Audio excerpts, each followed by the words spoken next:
Обвинение за диво изграден угостителски објект на патот за Пелистер во кој се одржуваат свадби и други прослави поднесе битолското обвинителство.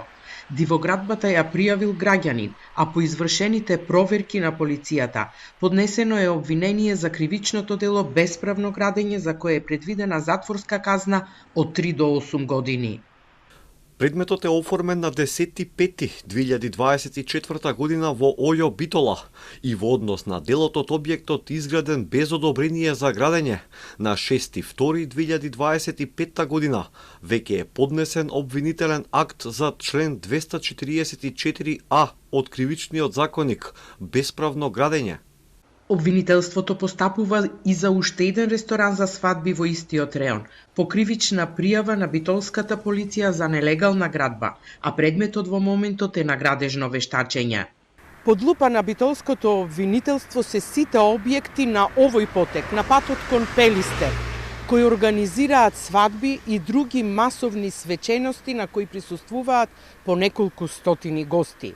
Од општината пак нема одговор што правиле надлежните инспекции претходно и дали контролирале каков е статусот на овие објекти и дали се тие безбедни за граѓаните.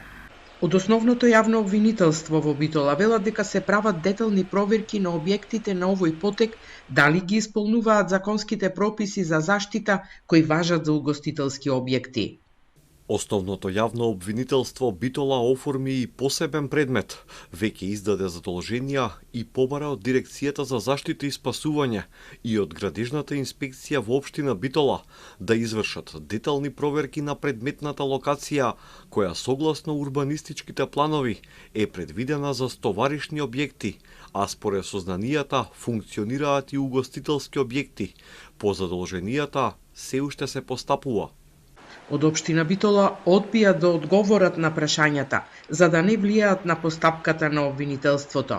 Неколку дена по несреќата во Кочани соопштија дека преземаат низа активности за контрола на угостителските објекти. Сопствениците на објектите со кои разговаравме тврдат дека работат законски.